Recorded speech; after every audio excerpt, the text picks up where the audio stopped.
Coucou ma grande famille, bonjour, bonsoir, bonjour, bonjour, bonsoir. J'espère que tout va bien par la grâce de Dieu, partout et pas yoapi oyo tozwami. Voilà Nzambe, abateli biso, Nzamba pesi biso pema, toza compte lelo lisusu parmi les vivants et yango tolobaraki ceux qui toza compte parmi les vivants.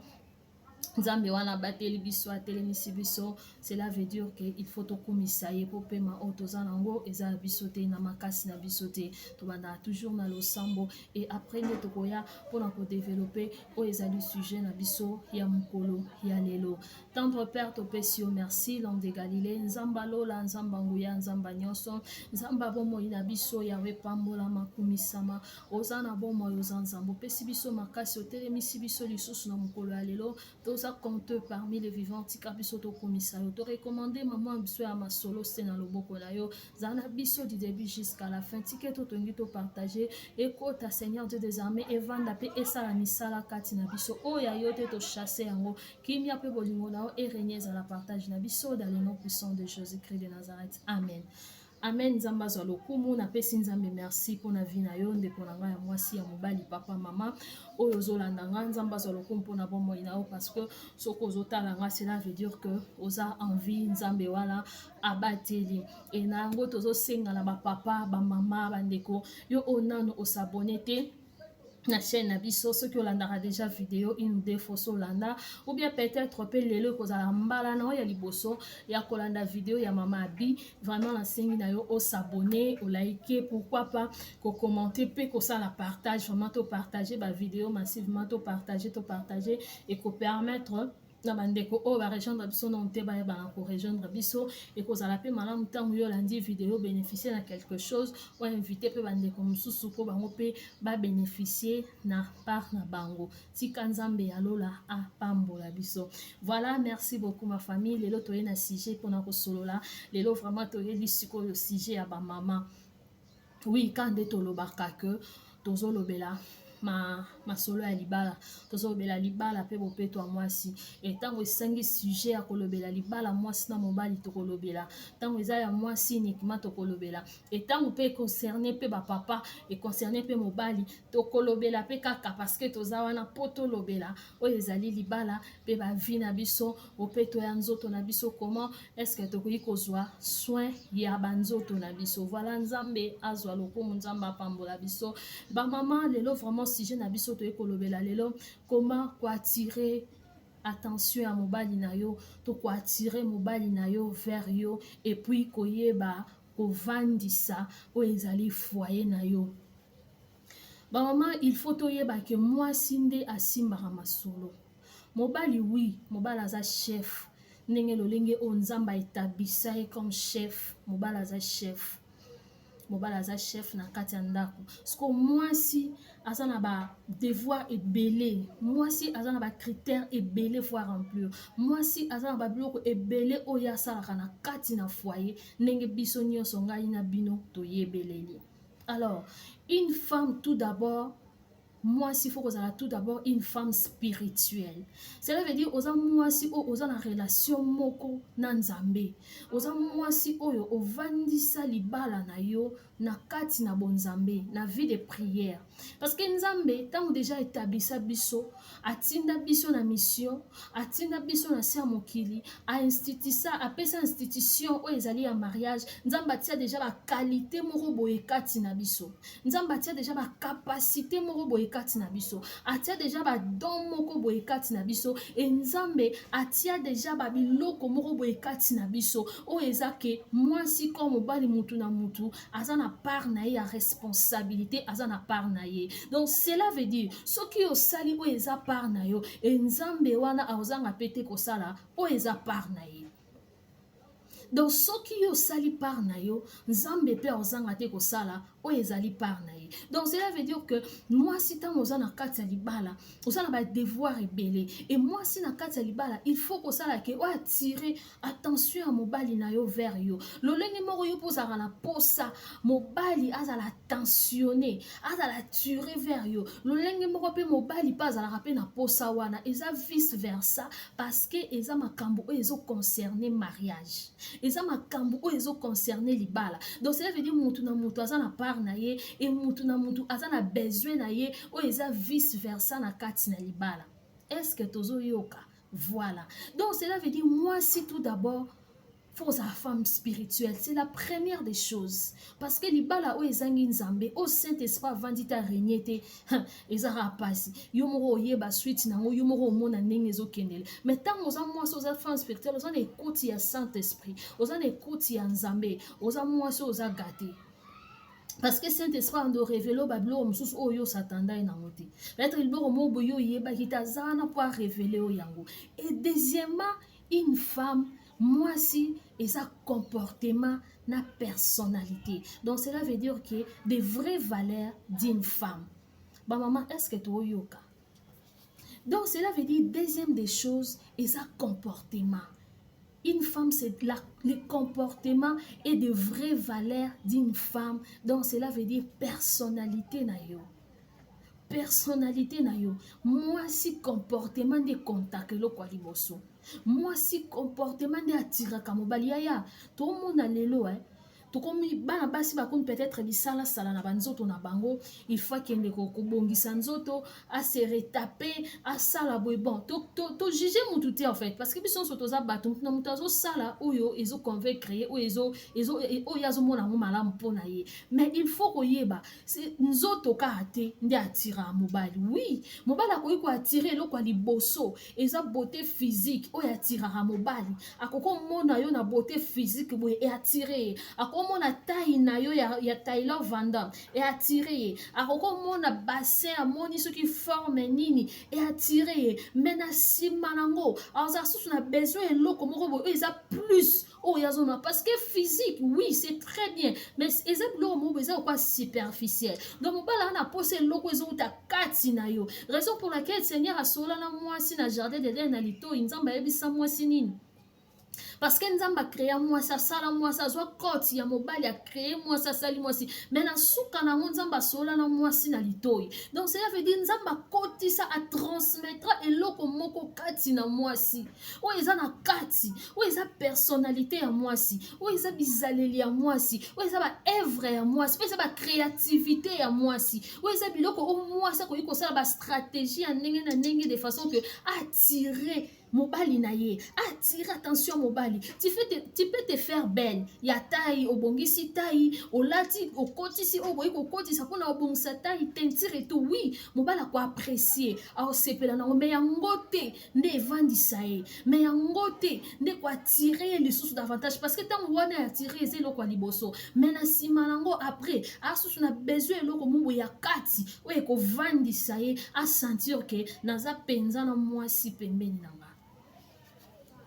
à sentir que naza penana mwasi. Donc cela veut dire que mwasi comportement et personnalité na yo. Donc cela veut dire vraie valeur ya mwasi. Vraie valeur ya mwasi. Et attire à rapper mobile. Et deuxième et troisièmement, mobile il faut koyeba ke mobile alinga respect. Mobali alingara respect bandeko nanga basi to mikosa te. Déjà nzambe nenga établissa ye comme chef. Déjà nzambe nenga établissa ye comme chef. En tout cas wana to boya to nzima biso so to yebi ke mobali aza chef. Nzamba établissa ye bongo. Mobali aza établi comme chef. Donc na ki chef na ye alingara respect. Mobali alingara mwasi oya respectaka ye. Et respect eze loko pe oya tiraka mobali vers mwasi.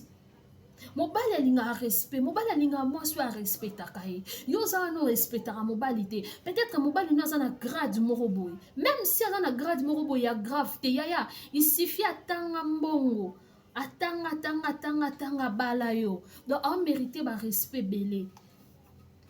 Mobali no na sala eloko mabete okanga no mobali no na infraction moko boete ne eloko moko boete mais à cause seulement ya koyoka batu ya koyoka ba couple batu ndenge zo sala ndenge zo kende zo zonga ale yo zu comportement wana lati yango yo zu eloko wana lati yango aussi longtemps na ndako na ona no vivre yango te aussi longtemps mobali no na sala yango te mais zo sala yango pourquoi parce que oyoki yango na couple moko non ce n'est pas ça mobali il faut respecter mobali ba respectera mobali alinga respect e ko attirer e ko vandisa e ko attirer mobali alinga respect soki oza wana oyeba korespecte mobali na yo te yaya bongisa ma soeur bongisa mobali alingaka respect mobali alingaka considération de la même manière yo lingaka yango pa mobali pa alingaka bongo kokanisa kaka yo nde fo basala yango mpo yo ozala reine de saba mpo yo oza mwasi soki ndenge nini lokola osala wana tai no ya kitoko wana pembe no ya kitoko oza soki na nini no ya kitoko oui c'est très bien c'est une grâce parce que nzambe moto apesi yo yango soki mpenza eza naturel nzambe moto apesi yango nzambe moto atia yango kati na yo apesi yango eza grâce eza ngolu alors sikoyo lokola oza na babiloko wana nyonso ozwi lisusu likolo yango ngolu ebakisami lisusu ya kokutana na motu oyo aye atangeli yo mbongo piaka apeseli yo même si bozovanda na kati na couple il faut toujours korespectaka mobali na yo mobali alingaka respect mobali alingaka mwasi oyo arespectaka ye mobali alingaka considération il faut koconsidérer mwasi et mwasi et puis mwasi ntango oza mwasi il faut tikala mwasi mwasi ntango oza mwasi il faut tikala mwasi donc cela veut dire il faut rester femme na badomaine na yo nyonso mwasi fo kotikala mwasi na badomaine nyonso etango yo tikali mwasi na badomaine nyonso nde okoyeba na koremplir bakritere wana etango yo ozo remplir yango cela veut dire que osali nini omiyebi e mwasi fo d'abord komiyeba mpe lisusu yo moko mwasi fo komiyeba oyebi na nani elo nini nalingi elo nini nalingi te nani oyo nga nazali nini oyo nga nalingi e nini oyo nga nalingi te e aussi koyeba mpe motu oyo oza na ye yango ekosala ke osala ya malamu oyo ekosala ke e atire ye ozala mobali oyebaka te ke mobali na nga alingaka nini mobali na nga asepelaka na nini mobali na nga alingaka nini te mobali na nga alingaka nini te donc yo kuna oza te oyebi eloko wana te oyebi yango te babiloko wana nyonso yo oyebi na yango te oza na yo kuna te ova na libala bosala lokwa je ya bana bitenzi donc oyo akoti abimi oyo asali makambo na ye oyo asali makambo na ye donc moto aza na attention ya moninga aza te moto azo atire moninga aza te moto aopesa moto goût ya libala aza te moto aopesa moto elengi ya couple aza te donc oza lokwa bana bitenzi bosala bolingo libala moko boye bolingo moko boye lokwa bana bitenzi lokola oyo donc boza kosan fute quoi moto aza sala oyo aye donc aza na temps te aluka yeba moto oyo navanda na ye alingaka nini te mobali na nga alingaka nini te nga moko en tant que femme est ce que natikali mwasi parce que mwasi so otikali mwasi oza mwasi oza na tendresse oza mwasi oza na douceur ozala mwasi oza na baqualité ozo remplir bacritère nyonso ya une femme ya une vraie femme oyo aza na personnalité oyo aza na bavraie valeur oyo aza na comportement ya malamu mobali alingaka respect mobali alingaka considération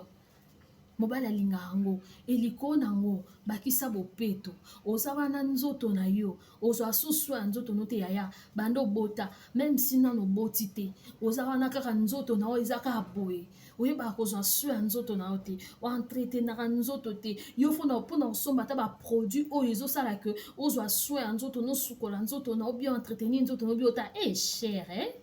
chere yaya babi la personnalité de vraie valeur d'une femme moi c'est pour entretenir nzoto na kotala cher te kotala kita mata te kotala soki nini te non il faut s'entretenir pour attirer mobali na yo pour ovandisa foyer na yo osentretenaka te osukolaka nzoto na yo bien te ovandisaka propriété na yo te mibali balingaka bopeto mobali abimaki aye mpenza na kati ya ndako be même si abimi taza wana ozozwa su ya ndako ozobongisa ndako no mpena moto atamboli mpena na ndako mpena ata sans lipapa nyati boye moto aoniata zelu te aoniata salite te ndako elumbaso ya kitoko même si oza na bana parce que bana baedikaka bango yo nde obota bana na yo donc cela veut dire que ntango oza mama tu t'imposes likolo ya bana mpo wana mposa soin wana mposa attirer attention bana c'est pas kaka ke oboti ozaka mama bana mais tu restes et tu resteras l'épouse de ton mari tu restes et tu resteras la femme de ton mari alors cela veut dire même si oboti même si bana baza wana bakoki kosala boye na kati ya ndako mais yo il faut yeba devoir na yo il faut yeba eloko oyo ozosala mpo ocontinue koattirer attention ya mobali na yo kocontinue koattirer mobali na yo continuer ko entretenir ko vandisa o ezali foyer na yo etango za propre wana ndezo sala ki mobala azala susu attentionné na yo azala susu attiré na yo et puis pour oyeba ke eloko mosusu pe vandisaka mobali eza intimité na kati ya chambre na mbetu mwasi moko ntango aloba te ke nga mobali nanga alingaka ne nzoto te nga mobali nanga akipaka na ye te yo kasi abalaki yo kaka mpo ya kolambela ye mponda madesu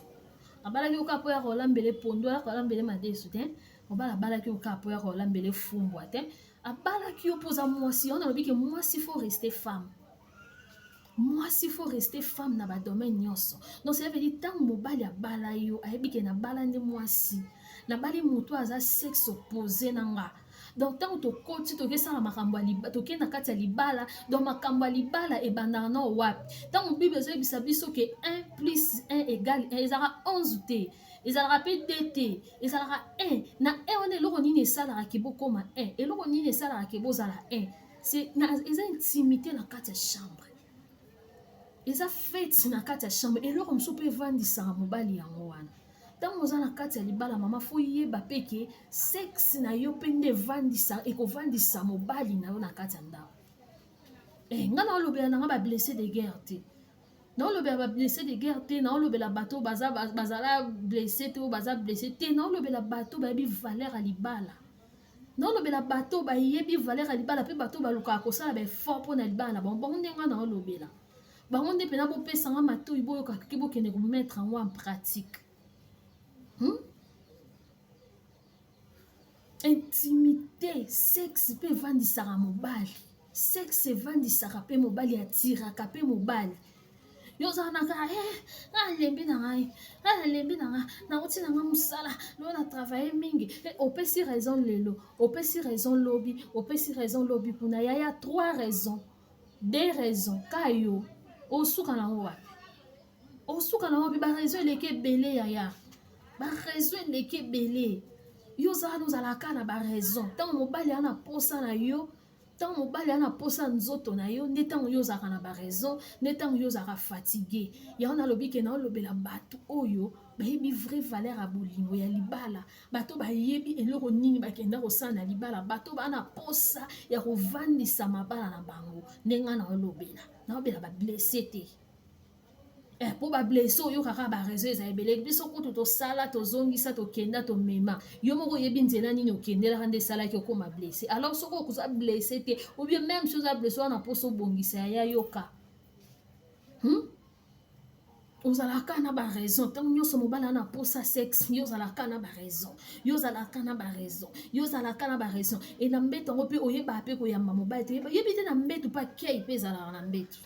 ndenge oyambelaka mobali no ntango awuti mosala eloko mosusu mpe atiraka mobali yango wana kei ezala na mbeto ezala boye ntango aye koma oyambaka mobali na yo koma oyambelaka ye na mbeto yo oyambelaki na mbeto na position boye na position ya soso ya libata to oyambelaki na position nini oyamba mobali no na mbeto na position nini estce opesaki goût mpena ya oya lisusu pour la deuxième fois opesaki mpena elengi sentiment lisusu ya oya lisusu ntango aye fo aya lisusu mobali fo azala tire na babiloko wana eza ensemble ya babiloko wana nde esali mariage eza ensemble ya babiloko wana nde esali libala siko yo kote wana ozalaka ti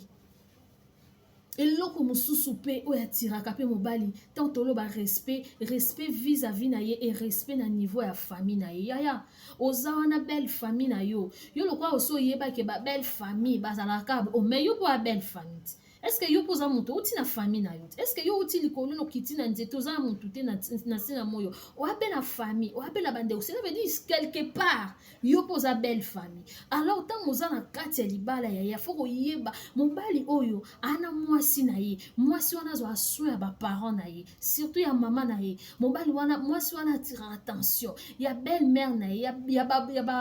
babeau-parent na ye ya belle famille na ye mobali alingaka mpe bongo mobali alingaka mpe bongo avanda mpena atali mwasi nanga mpena azwa soin na nga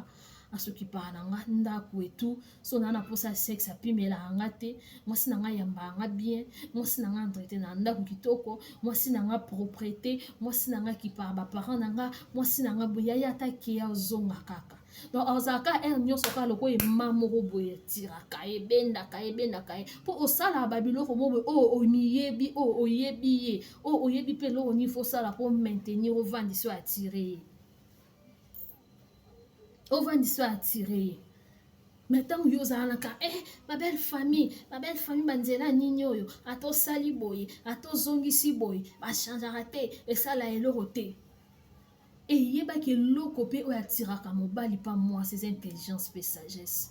Mwasi oyo ayaka na bainitiative, mwasi oyo ayaka na baide, mwasi oyo ayaka na baprojet yaya okozala osalaka na yo te okoza osalaka te me mobali wana nde asalaka azoka charge ya ndako de a z likolo nango mpe ya yo moko ntango mosusu mpe famille no mpe akanisaka mpe siko mobali wana ozela nini mpa na yo ozela kameme oyaka mpe na baide na bainitiative oyaka na bamotivation moko mpe mobali alingaka mpe mwasi oyo amotivaka ye mobali alingaka mpe mwasi amotivaka ye même si obi na vie balobaka toujours que dans la vie il y a les hauts et des bas alors na baba wana ntango baba wana eyaka osalaka nini mpona komotive mobali na yo osalaka nini mpona kolakisa que la vie continue osalaka nini mpona kolakisa que mon mari tu n'es pas seul je suis là avec toi donc on va se battre ensemble moralement physiquement osalaka nini yo osala eloko te yo ozalaka so esimi te kutu obandi susu kokatela mobali mangala ko obandi da kokalkule ke esimba kuna ya nasomba kabelo nasomba telefone asika nasomba chaussure namonaki ebimaki ya Gucci ya Zara nasomba robe nanga namonaki ebimaki ya soki ya nini nayebi te bagriffe yango ale siko ntango omonaki esimbi te kuna yo changer oza mwasi omotivaka mobali te mobali ozala tire na yo vers yo ndenge nini oza mwasi opesaka mobali courage te olakisaka mobali te que dans la vie il faut continuer il faut persévérer il faut se battre il faut ntango kwei ntango trébiche telema popola makolo telema mobali alingaka mpe bongo mwasi oyo amotivaka ye apesaki goût ya vie elenge ya ovivre ya kose battre ya oluka ntango yo oza bongo te aomona ngo kaka eloo te aomona kaka ke aza kaka na mutu moko boye yango basi mosusu babengaka bango barido ya ndako mpo aza ne kaka rido ye azoservi kaka na longwa tikanga nzela longwa nga na bima sala boye nga na kota sala boye nga na bima non ce n'est pas ça rone no na kati ya ndako eza nini est-ce que mobali ntango wana ye osentir ke nana aide semblable mo boye pembe nanga est-ce que osentir ke nana mutu moko boye aza être chien oyo aye kobakisa ebele kati nanga est-ce que mobali asantaka yango est-ce que oza wana oza na mobali no asantaka biloko na très important faut koyeba koatira attention ya mobali na yo faut ozala mwasi oyo ozoremplir na bacritère wana nyonso faut ozala mwasi opesa mobali no elenge opesa mobali no goût ya ovivre na kati ya couple yeba koyamba mobali zala na respect remplir bacritère zala na caractère zala une femme de valeur zala na personnalité zala na respect envers mobali no zala na considération yeba koyamba mobali no na mbeto yeba koyamba mobali no ntango akotaka zala na kei na mbeto akei ya mbeto ekonte makambo ebele na kei ya mbeto fo propriété ezala fo lumbasola kitoko fo zala propre fo pesa mobali no nzoto oyo eza yaya sepela nango ndenge akoki kosepela nango ozala na te kaka moto ya baraison moto ya bakraka ce n'est pas bien donc mateya tozalaki nango lelo partage tozalaki nango lelo mpona bamama yango wana mwasi yeba koatire mobali na yo yeba rone nao na kati ya libala atire mobali ovandisa mobali na yo vandisa mobali ozala mwasi oyo asala mingi barecherche oyo aluka mambo malamu mpona koinnove bainnovation mpe ezalaka bien ntango mobali abimi aye lelo akuti eloko ya sika akuti makambo ya sika akuti baide ya sika akuti mwa bachangement mwa badécoration na ndako akuti mwa décoration na chambre mwa boye yango wana mpe atiraka siko ntango yo oki omona ngo kaka libanda aomonango na bainternet aomonango mpo bacamarade na ndako nde mwa amonango te sikoyo ntina no eza nini devoir no eza nini yaya oza naka rido ya ndako oza na kaka bapesaka o basalaka o boye non ce n'est pas ça donc c'est ça bamama tobongisa to améliorer topesa groupe elengi na kati ya mabala na biso ntango oza mwasi aza fleur na kati place vert eza na jardin bafleur ezalaka nango ebele bakoyoka basola bafleur me bakoyebake